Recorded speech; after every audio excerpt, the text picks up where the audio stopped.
evening and welcome to another episode of the Chicago NAACP Westside branch. Welcome, welcome. I'm your host, Tara Levy, and tonight I have a special guest, Miss Dressa. Welcome, Dressa, sorry. Miss Dressa, get the name right. Welcome, Dressa. How are you tonight? I'm well. Thanks for having me. Yeah, so she's a very talented artist. We also went to the same college. Yes. Didn't know until like 3 years after we graduated. Right. Like, hey, we're connected now. There we go. Go Mizzou Tigers. We in here. Boom. Yes. So yeah, she has a documentary, and we're gonna tell you a little bit more about it. But before we do that, we have to acknowledge that this is the month of May, the first Friday of May, and this is the National Mental Health Awareness Month. So make sure that we are progressive in making sure that we are aware of any illnesses that we may have and just keep on track of that. If you have to take medication or treatment, stay on top of that, stay abreast. Absolutely. And Dressa's documentary is called Similar But Not the Same, a conversation about Black identity. So can you tell us more about what does that mean and what was your motivation for that? Yeah, absolutely. So what led me to sort of start doing this project was because I really kind of wanted to explore the diversity of Blackness, whether that be, through color, there's biracial, the one drop rule, all of these things, these terms we've sort of heard all of our lives, but I really I didn't know of a project before, like mainstream, that really talked about, the Black experience in a holistic way. We have a lot of documentaries or a lot of pieces that focus on a lot of negative things like police brutality, and, racism and things like that, but just sort of the general experience of what it feels like to be Black, particularly in America. And I knew that was such a diverse field, and I wanted to be able to try to show that through just people from different backgrounds, age groups, things like that, and sort of show kind of give a glimpse of what it feels like to be Black from everyday people and not, a movie star. Absolutely. Yeah. And it's so funny you mentioned that. So we had this main debate in my classroom today, and some of my students, these are sophomores in high school, they were saying how Barack Obama is not the first Black president because his mom is white. See? And I was like, wait a minute, we are not about to do this. Right. But they were like, no, because he ain't all the way Black, because his mama's white. So I'm like, but think about it. He is the most president of African descent that we have had in these 45 presidents. But the fact that they were like, actually, he's not the first Black president because he doesn't look like me. So what does that mean? Yeah, exactly. And I think, too, that brings up, that good point, biracial people, a lot of times they feel like, where do they fit in? But looking at him, though, he can't. Look like us. Yeah, he can't. He's not, ambiguous. Like, you can tell, his skin is brown. So I think that comes into who decides, who is the, Black, right? Because he's the first Black president. I would say so. Still my president to this day. Okay, he just forever my president. Right, exactly. Let's also get into some of these images you have Yeah, here. absolutely. So I started the project. It really kind of came to me in a dream, honestly, where I prayed about it, and I really just kind of wanted to focus my energy initially on just getting the stories out there. So what I did before I started shooting the documentary, I launched a photo series on Instagram. And so basically what I would do, I would meet people on the street or even just maybe people that I knew. I asked them a series of questions, just different things. Maybe, for example, describe how it feels to be a Black woman, or, describe, how it was for you growing up as a child. Did you grow up, things like that. So I really kind of wanted to, and the aesthetic is black and white on purpose, just because I kind of wanted to be able to, when you go to the project, you're drawn into the photo itself, but the stories, I really wanted the stories to be able to speak to a mass audience, and I wanted you to be anybody able to kind of come and view the project and learn something new, Black or not. So that was sort of my goal with that. Very cool. And tell me about how you grew up. We had a discussion offset about how you are not from America. And it was such a culture shock, like being here, especially among Black people here in America. Like, what was that for you? Yeah, so and that was sort of too the reason, what kind of led me to it. So I'm a military kid, and my parents are both like from Tennessee, small town in Tennessee, so I'm very Black, but Black and Southern, I'm proud of it, love it. But I grew up, my dad being in the military, I went to elementary school in Germany. And so my experiences sort of growing up was definitely, I didn't necessarily have the Black, quote unquote experience growing up.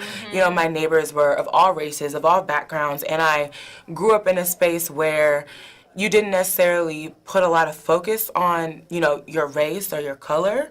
It was more just so we're all military kids trying to figure it out, trying to, live in in this place. And so when I came back to America as a teen, moving into middle school, I realized that I was kind of different, right? I didn't realize I was sort of different at that time.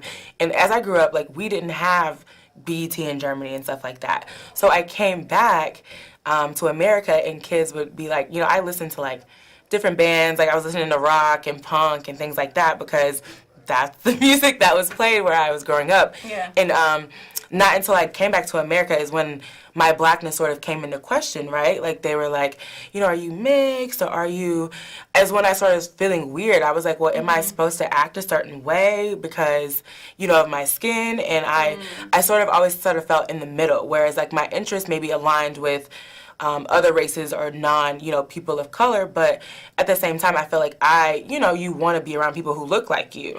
And so trying to find that balance as a teenager for me was a little difficult, just trying to figure out, who I was or, where exactly I fit in, sort of.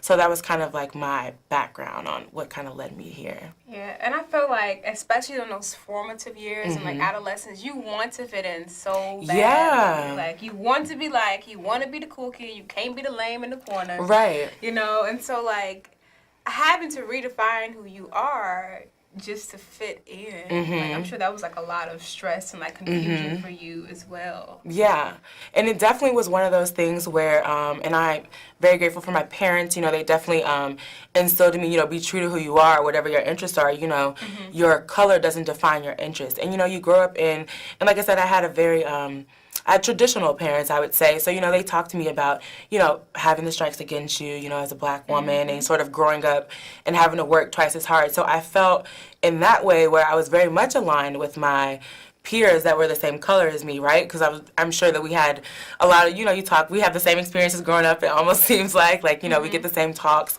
And so in that regard, I was, very much like them. But then I think it came into, again, when I would talk or when I would, talk about, I listen to Britney Spears and just different. Yes, Queen too. So, so it was sort of like me trying to, again, I was always sort of like defending my Blackness almost. Right. And then in outside spaces where, maybe I was the only person of color because, I was in like the advanced classes and I played softball and stuff like that. So, but they would still sort of, where I'm like, okay, well, we're the same, we have the same interests. I wasn't necessarily treated like an other, but it was, obvious that I was Black, right? So even if there was like, the ghetto jokes or the sassy jokes and things like that, and even though that wasn't even my background, I didn't grow up in that environment, I was still given those attributes in that other, in the outside community. So it was sort of difficult to kind of be like, okay, like, who is really, where do I go, and how do I, and I didn't, and it was a struggle to, you want to stay true to yourself and who you are and what you like, and especially like you said, in those formative years, you kind of like, well, okay, everybody's doing this, so maybe I need to act like this, I need to wear these, I need to, try to be more like them, and so it was, trying to find that balance at a young age was a little difficult, but, I think it makes you stronger and you figure it out, so. I just thought about this. Thank you. Yeah. I just thought about, I remember I was in middle school, and this song about dissing people with K-Swiss just came out. And I love myself some K-Swiss. Right. Like, I was always rocking some. I had the white ones. I Right. had the black ones. I had the white and like the pink stripes. When with you them. match with the laces. Right. I thought I was on and popping. Yes. Until the song came out and the people at my school were singing, I said, "Oh, Mom, I can't wear K-Swiss anymore." Right. So, like, she would buy them. Like, no, I can't wear them anymore because I can't do it. I didn't explain to her why. Right. Like, it was so paid out. My classes sing songs about this. I can't wear it. But, like, just the mere fact that I wanted to fit in, I didn't want anybody to talk about my shoes. Like, I just had to just stop wearing K-Swiss, which is something else that was cool. Right. But it's just, like, again, like, I think that sticks with you. Yeah, That sticks absolutely. to your core. Like, again, those are formative years. So, like, if that isn't solid, your identity can be shaken. Absolutely. I will tell you something that, so a situation that happened to me in middle school, and I'll never forget it. And it was me and one of my white classmates. Me and her were just standing in the hallway, talking. And one of our peers, she was black, she came up to us, and she pointed to me and she was like, "She's blacker than you are, and that's a shame." And I really just didn't know. I was like, That hit me. yeah, I was like, okay, I was just like, I don't really know what you mean by that. But yeah, and I will never forget it. And it was just sort of like, wow. Like, and I'm just, again, being myself. And this girl, she, so it was sort of always like, I really don't fit in here. And I don't, but again, I'm brown skin, and I don't want to not be brown skin, and I didn't want to change my culture or my heritage. So it was always, sort of like the odd one out a little bit.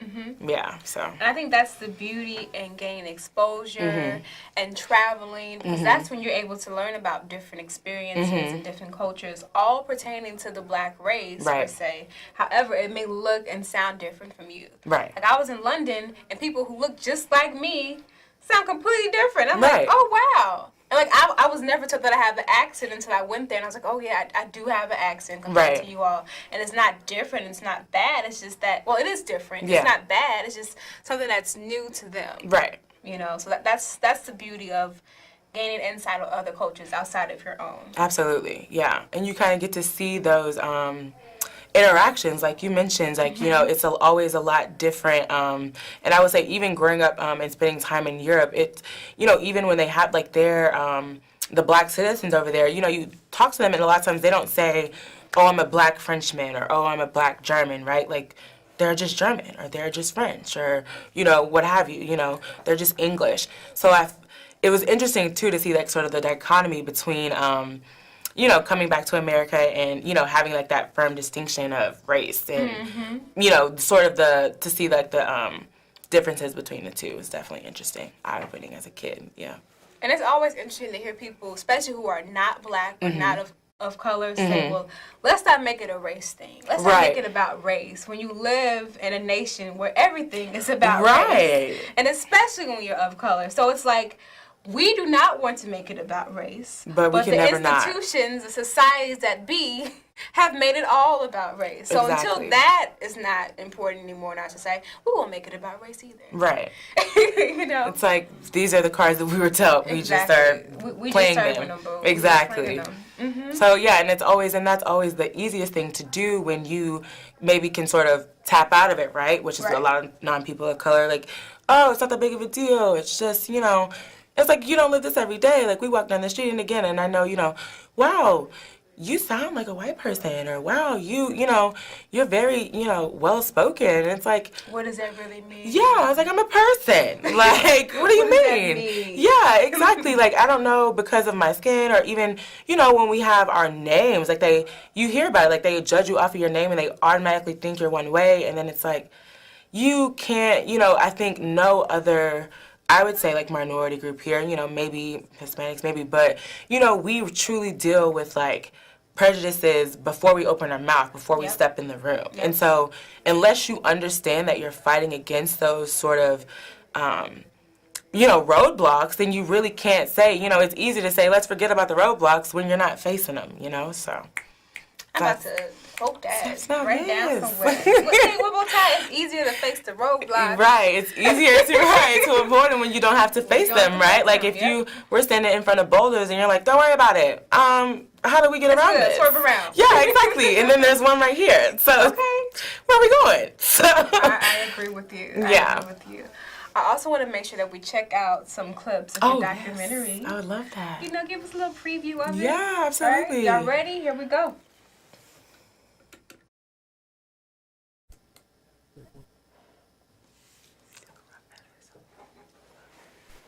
You have to be strong. You gotta be strong. The weak get gobbled up out here. You gotta be strong to be a black man in America. Man, that's what you need. You need a toughness beyond toughness. You need to have something about you, something internally that motivates you to want to get up every day. It's tough. It's like we're in a situation where we're viewed by the people that mistreat us as a threat. Like, cause they know, but they know once black people wake up, it's a wrap for everybody. They already know this. Like, when we wake up, y'all, when we wake up as a people and realize the power that we possess, it's over for every race on earth. I'm telling you right now, they are going to be scared. But yeah.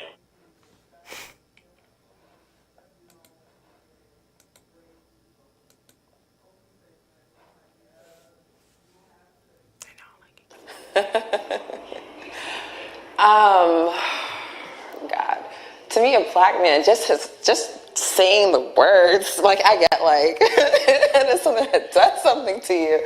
To me, a black man is everything. Is that's a big word to say that a black man is everything, but damn, that man is a lot.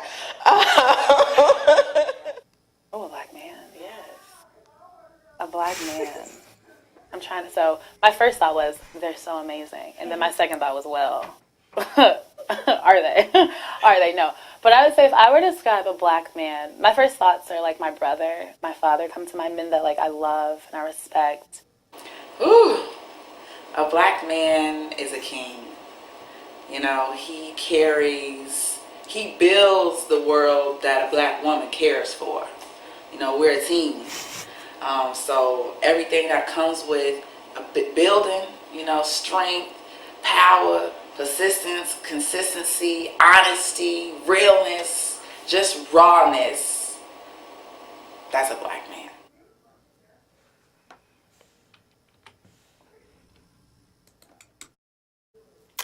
All right. So those are two clips of her documentary. Tell us about it, Ms. Jason. Yeah, absolutely. So the goal of the documentary, really, my goal for it is to really sort of just present like a holistic view of the Black experience. So I have men, women of all ages, from like, you know, our elders to even, you know, elementary kids. I have like some fifth graders in there, and just all sort of giving, just talking about like their experience. I wasn't shooting this, and as I do it, I wasn't really looking for certain testimonials. I really just wanted honesty. And so my whole goal was to kind of show, I think a lot of times, especially in the media, we hear a lot of negative things, and we see we hear about the bad things that happen and the fighting and the bickering that we do, which is true. It's there and it's present in our community, but I also don't think we show enough of the love and appreciation that truly, if you sit down and ask someone, you know, a lot of times they'll tell you if they're being honest with themselves, you know. So I wanted to kind of be able to show, a lot of times we talk about, you know, black men and black women and, you know, how we fight and things like that, but to kind of just show holistically like how we all honestly want the same things. I think that's what I've really found the most interesting, like interviewing people from different parts of the country and just other places like that.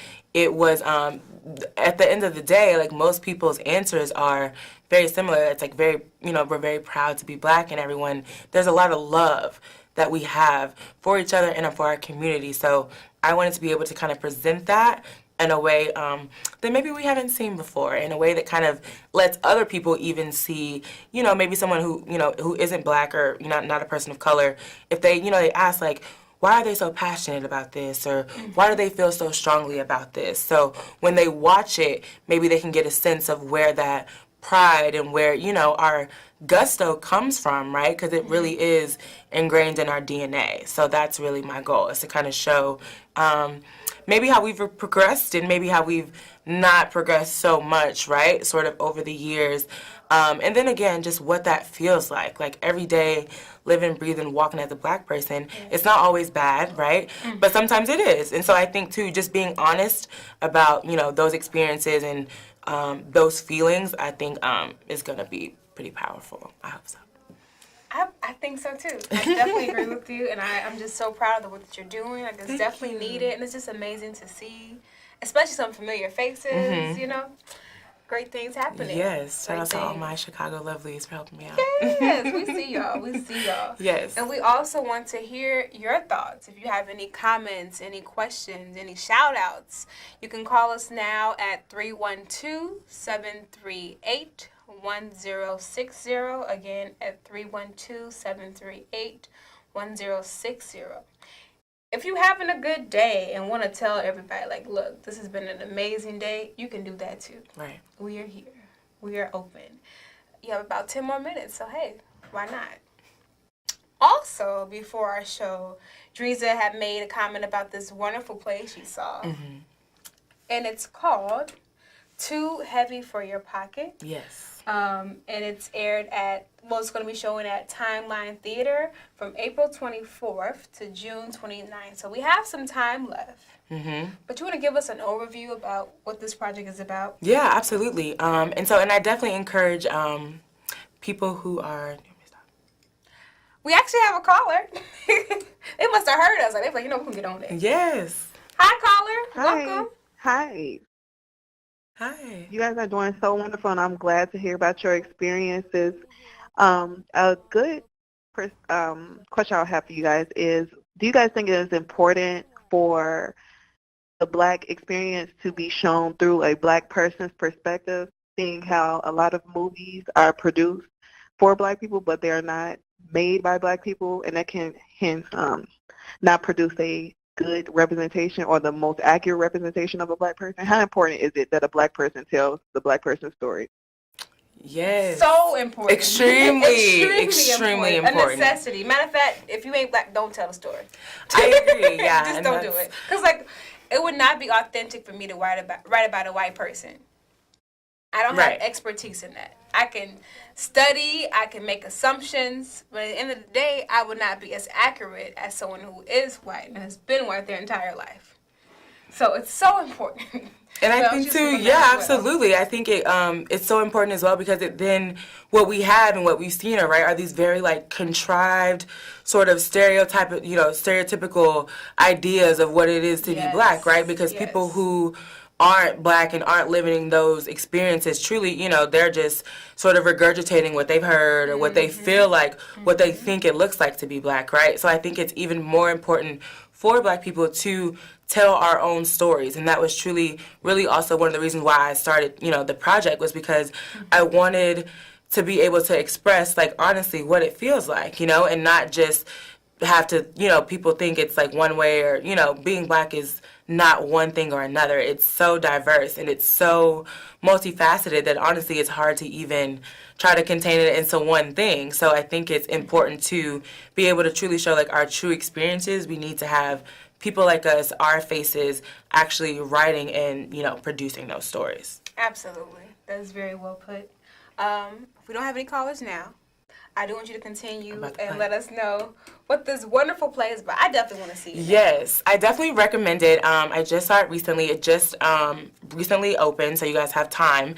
And so it's called, again, Too Heavy for Your Pocket. And the great thing about this, again, it was written by a black man who went to Yale. He had a Yale what's the word I'm looking for? A Yale stewardship, through their drama program. It has a Black director, entirely Black cast. So again, it's definitely, I feel like the great thing about this is that the rawness that you feel, you really get to, I think, see a very true sort of telling of what it was like. So the play initially, it's the background is set in the 1960 Freedom Rides.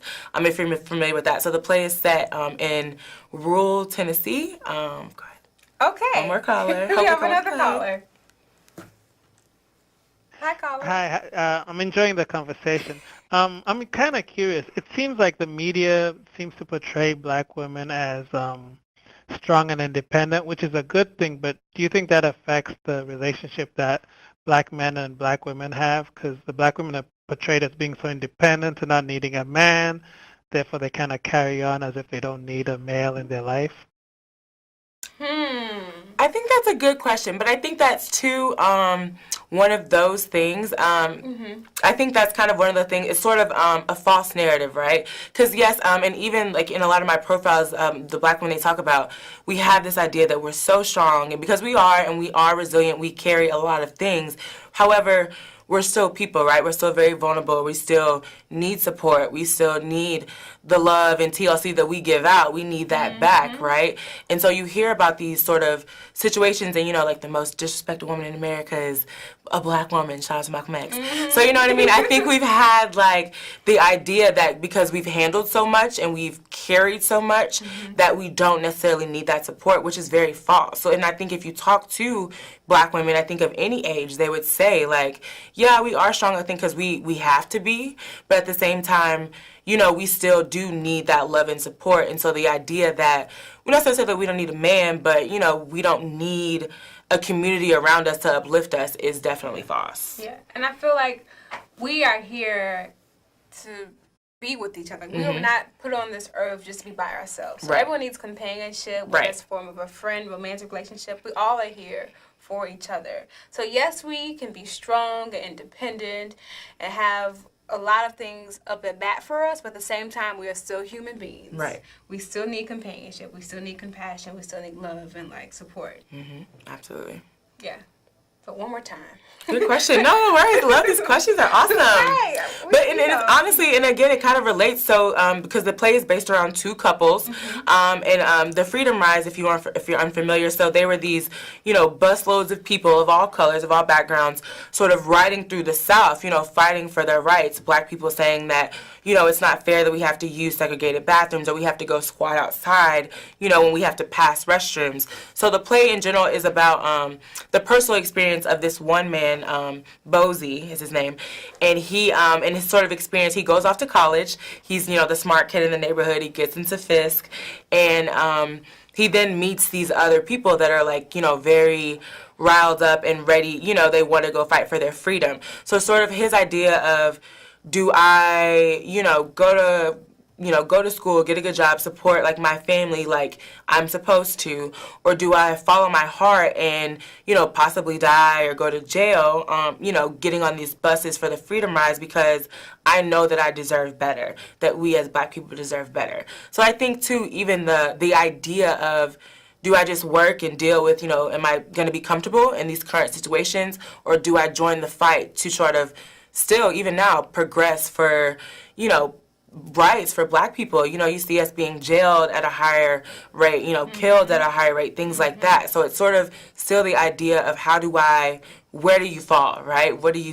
Do you sort of tuck your head down and keep going, or is it in your calling to join that fight and maybe become one of these crusaders, So it's definitely, I think the great thing, even though it's set in the 60s and it has a historical background, it's definitely still very applicable to today.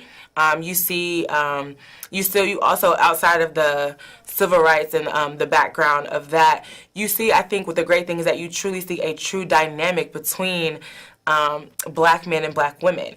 And I want you to go see it, and I don't want to give too much away, but when I say you are in church, you might cry, you're going to want to stand up and dance with them.